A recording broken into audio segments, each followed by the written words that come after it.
Every time I check into a hotel, I scatter glass marbles by the door. Then I rig a bomb to the handle and arm a pressure switch. After that, I secure a rope to the balcony so I can bail at a moment's notice. As a top-tier assassin, I never let my guard down. Even in the shower, my pistol stays within arm's reach. I don't have a name, just a barcode. In my world, I go by Agent 47. This time, the job was to take out the Russian president, Belikov. His political reforms were cutting into my client's profits, so he had to go, and they wanted it done in public. It upped the difficulty, but I took the contract anyway. There's no job I can't finish. The next day, the target showed up right on schedule. He waved to the crowd. Just as a reporter asked him a question, blood sprayed everywhere, and a bodyguard dropped. I squeezed the trigger again.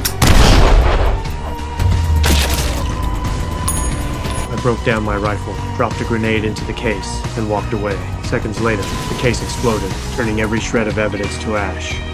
I headed to the train station to extract. That's when my phone buzzed. I had no choice but to open my laptop again. My handler said a witness had seen my face. The intel was solid, and I was ordered to eliminate the problem immediately. Then came the details. A woman named Nika. I got to the location early. She seemed to be waiting for someone. I was about to draw my weapon when Nika turned her head. I pulled back. The calm look in her eyes told me she'd never seen me before. While I was processing that, the guy next to me took a bullet to the head. The shooter was another bald man. I'd been sold out. I slipped into the panicked crowd and disappeared. Back at the hotel, I was told the mission had failed. My handler sent me a live news feed. The target was perfectly fine. Something was off. I asked who the client was. No response. What I didn't know was that the agency had already given up my location. The tactical team was on its way. Then my phone rang. A friend inside the organization risked everything to warn me. The client was Belikov himself, and my position had been compromised. I heard glass marbles crunch outside my door and bolted for the balcony.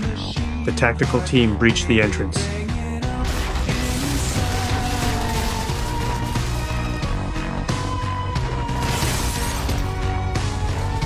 I grabbed the rope I'd set up earlier and rappelled down to the room below. I pulled two pistols from the mini fridge where I'd stashed them, sprinted down the hallway, and opened fire on the officers chasing me.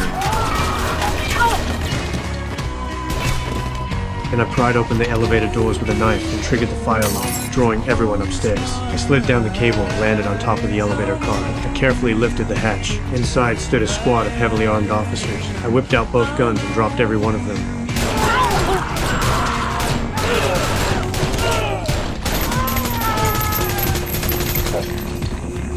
I hit the button for the first floor, then climbed back out. A cop waiting in the lobby saw the carnage inside the elevator and went pale. When he noticed the third floor light blink on, he radioed Mike immediately. Sure enough, Mike caught up with me on the third floor. Just as he was about to grab me, a cleaning lady stepped into his path and blocked his view. I bolted, kicked open a door, and by the time Mike got there, I'd already jumped from the balcony into the water below, gone without a trace.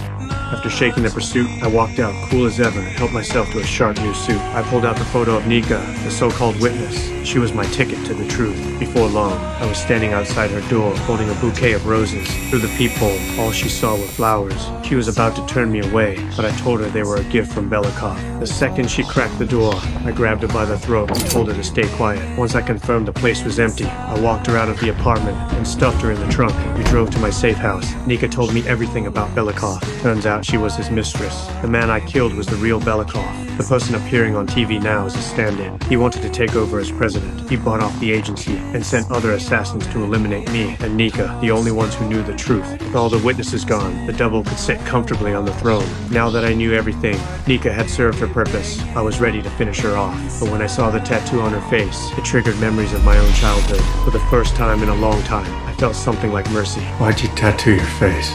Because it's the only place I knew Belikov wouldn't hit. I decided to let her live and take her with me.